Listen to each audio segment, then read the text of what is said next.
গেছে আলহামদুলিল্লাহ।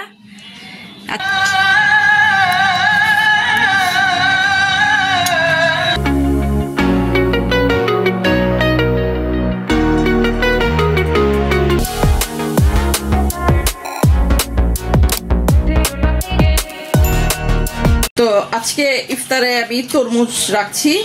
তরমুজটা আগে থেকেই হচ্ছে আমি কেটে ফ্রিজে রেখে দিব যাতে একটু ঠান্ডা হয় আর ইফতারের সময় খেয়ে সবাই ইয়ে করতে পারে।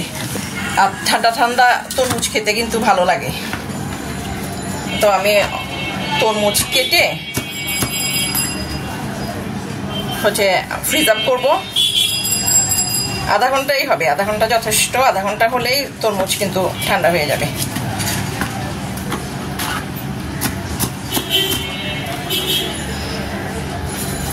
তরমুজ কাটাটা কিন্তু অনেক ইজি। এখানে হচ্ছে বেলের শরবত বানানো হচ্ছে। সামান্তা সিজার বাবা বেলের শরবত বানাচ্ছে, আমি তরমুজ কেটে ফ্রিজে রেখে দিচ্ছি।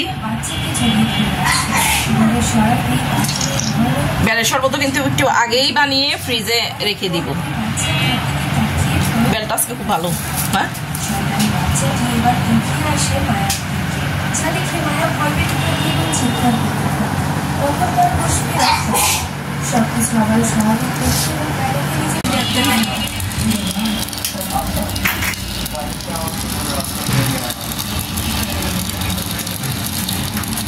বেলের শরবতটা কমপ্লিট হয়ে গেল।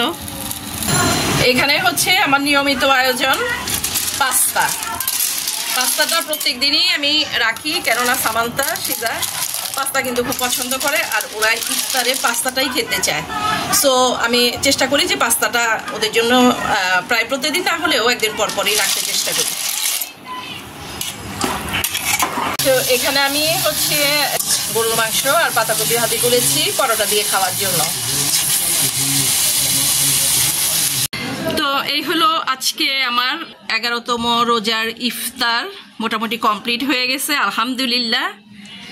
আজকে আমার ইফতারে প্রতিদিনের সেই পাস্তা আছে বেলের শরবত, এরপর আজকে তরমুজ, খেজুর আছে এখানে আমি গরুর মাংস দিয়ে পাতাকপি জাস্ট রান্না করেছি, ভুনা করেছি। এখানে হচ্ছে পরোটা সামান্তা সিজার বাবার, আর এখানে হচ্ছে রুই মাছ দিয়ে আমি আলু দিয়ে কপি দিয়ে রান্না করেছি, সেইটাই তরকারি ছিল, সেটা দিয়ে পরোটা খেলে কিন্তু অনেক টেস্টি হয়, এই জন্যই দেওয়া। আর এখানে আছে ডিম পোস্ট। এই হলো আমার আজকের ইফতার।